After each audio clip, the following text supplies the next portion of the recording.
英語聞き流し10分間、名作リスニング、英語テキストと MP3 ダウンロード、その他の物語は、ホームページよりご利用いただけます。88thpp.com 88thpp.com Chapter 3 The Land of Memory. The fairy Baraloon had told the children that the land of memory was not far off, but to reach it you had to go through a forest that was so dense and so old that your eyes could not see the tops of the trees. It was always shrouded in a heavy mist, and the children would certainly have lost their way, if the fairy had not said to them beforehand. It is straight ahead, and there is only one road. The ground was carpeted with flowers which were all alike. They were snow-white pansies and very pretty, but, as they never saw the sun, they had no scent. Those little flowers comforted the children, who felt extremely lonely. A great mysterious silence surrounded them, and they trembled a little with a very pleasant sense of fear which they had never felt before. "Let's take Granny a bunch of flowers," said Myrtle. "That's a good idea. She will be pleased," cried Towel. And, as they walked along, the children gathered a beautiful white nosegay. The dear little things did not know that every pansy, which means a thought, that they picked brought them nearer to their grandparents, and they soon saw before them a large oak with a notice board nailed to it.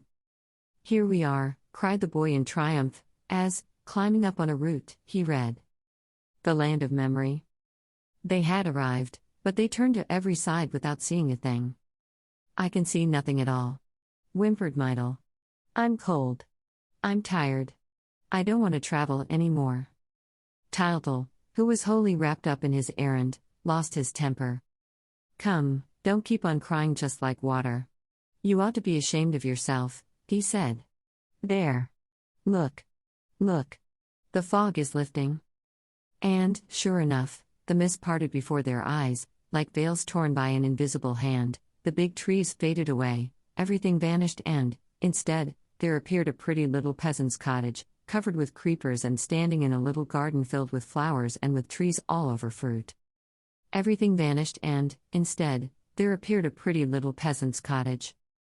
The children at once knew the dear cow in the orchard, the watchdog at the door, the blackbird in his wicker cage, and everything was steeped in a pale light and a warm and balmy air. Towel and Myrtle stood amazed. So that was the land of memory. What lovely weather it was. And how nice it felt to be there. They at once made up their minds to come back often, now that they knew the way. But how great was their happiness when the last veil disappeared and they saw, at a few steps from them, Granddad and Granny sitting on a bench, sound asleep. They clapped their hands and called out gleefully, "It's Granddad! It's Granny! There they are! There they are!" But they were a little scared by this great piece of magic and dared not move from behind the tree, and they stood looking at the dear old couple, who woke up gently and slowly under their eyes. Then they heard Granny Till's trembling voice say, "I have a notion that our grandchildren who are still alive are coming to see us today." And Gaffertle answered, "They are certainly thinking of us, for I feel queer and I have pins and needles in my legs." "I think they must be quite near," said Granny, "for I see tears of joy dancing before my eyes and—" Granny had not time to finish her sentence. The children were in her arms. What joy! What wild kisses and huggings! What a wonderful surprise! The happiness was too great for words. They laughed and tried to speak and kept on looking at one another with delighted eyes. It was so glorious and so unexpected to meet again like this. When the first excitement was over, they all began to talk at once. "How tall and strong you've grown, Towel," said Granny. And Granddad cried, "And Myrtle. Just look at her. What pretty hair, what pretty eyes." And the children danced and clapped their hands and flung themselves by turns into the arms of one or the other. At last, they quieted down a little, and, with Myrtle nestling against Granddad's chest and Towel comfortably perched on Granny's knees, they began to talk of family affairs. "How are Daddy and Mummy Tull?" asked Granny. "Quite well, Granny," said Towel. "They were asleep when we went out." Granny gave them fresh kisses and said, "My word, how pretty they are and how nice and clean. Why don't you come to see us oftener? It is months and months now that you have forgotten us and that we have seen nobody." "We couldn't, Granny," said Towel, "and today it's only because of the fairy. We are always here, said Granny Tull, waiting for a visit from those who are alive. The last time you were here was on All Hallows. All Hallows? We didn't go out that day, for we both had colds. But you thought of us. And, every time you think of us, we wake up and see you again. Tyltyl remembered that the fairy had told him this. He had not thought it possible then, but now, with his head on the heart of the dear granny whom he had missed so much, he began to understand things and he felt that his grandparents had not left him altogether. He asked, "So you are not really dead?" The old couple burst out laughing. When they exchanged their life on earth for another and a much nicer and more beautiful life, they had forgotten the word dead. "What does that word dead mean?" asked Gaffer Tull. "Why, it means that one's no longer alive," said Tyltyl. Grandad and Granny only shrugged their shoulders. "How stupid the living are, when they speak of the others," was all they said. And they went over their memories again, rejoicing in being able to chat. All old people love discussing old times. The future is finished, as far as they are concerned, and so they delight in the present and the past. But we are growing impatient, like Tyltyl, and, instead of listening to them, we will follow our little friend's movements. He had jumped off Granny's knees and was poking about in every corner, delighted at finding all sorts of things which he knew and remembered. "Nothing has changed, everything is in its old place," he cried. And, as he had not been to the old people's home for so long, everything struck him as much nicer, and he added, in the voice of one who knows, only everything is prettier, "Hello, there's the clock with the big hand which I broke the point off and the hole which I made in the door, the day I found Grandad's gimlet." "Yes, you've done some damage in your time," said Grandad. "And there's the plum tree which you were so fond of climbing, when I wasn't looking." Meantime, Tyltyl was not forgetting his errand. "You haven't the bluebird here by chance, I suppose?" At the same moment, Myrtle, lifting her head, saw a cage. "Hello, there's the old blackbird. Does he still sing?" As she spoke, the blackbird woke up and began to sing at the top of his voice. "You see," said Granny, "as soon as one thinks of him." Tyltyl was simply amazed at what he saw. "But he's blue," he shouted. "Why, that's the bird, the blue bird. He's blue, blue, blue as a blue glass marble. Will you give him to me?" The grandparents gladly consented, and, full of triumph, Tyltyl went and fetched the cage which he had left by the tree. He took hold of the precious bird with the greatest of care, and it began to hop about in its new home. "How pleased the fairy will be," said the boy, rejoicing at his conquest. "And light too." "Come along," said the grandparents. "Come and look at the cow and the bees."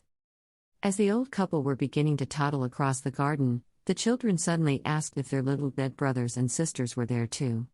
At the same moment, 7 little children, who, up to then, had been sleeping in the house, came tearing like mad into the garden. Tyltyl and Myrtle ran up to them. They all hustled and hugged one another and danced and whirled about and uttered screams of joy. Here they are," said Granny. "As soon as you speak of them, they are there, the imps." Tyltyl caught a little one by the hair. "Hello, Pierrot. So we're going to fight again, as in the old days. And Robert. I say, Jean, what's become of your top? Madeline and Pierrette and Pauline. And here's Riquette." Myrtle laughed. Riquette's still crawling on all fours. Tyltyl noticed a little dog yapping around them. "There's Kiki, whose tail I cut off with Pauline's scissors. He hasn't changed either."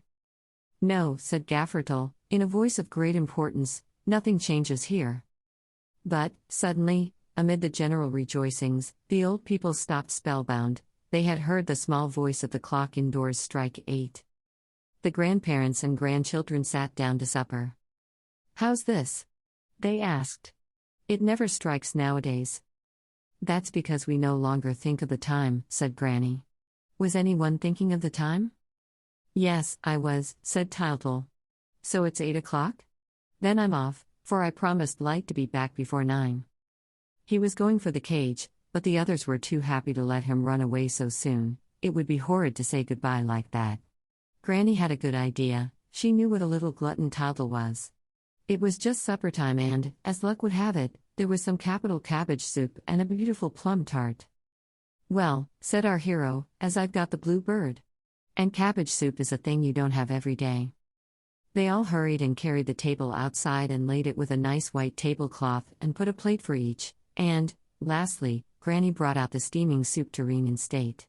The lamp was lit and the grandparents and grandchildren sat down to supper, jostling and elbowing one another and laughing and shouting with pleasure. Then, for a time, nothing was heard but the sound of the wooden spoons noisily clattering against the soup plates. "How good it is! Oh, how good it is!" shouted Tildel, who was eating greedily. "I want some more. More. More. More." "Come, come, a little more quiet," said Grandad. "You're just as ill-behaved as ever, and you'll break your plate." Tildel took no notice of the remark, stood up on his stool, caught hold of the tureen and dragged it towards him and upset it, and the hot soup trickled all over the table and down upon everybody's lap. The children yelled and screamed with pain. Granny was quite scared, and Grandad was furious.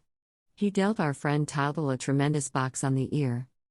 Tildel was staggered for a moment, and then he put his hand to his cheek with a look of rapture and exclaimed, "Grandad, how good, how jolly! It was just like the slaps you used to give me when you were alive. I must give you a kiss for it."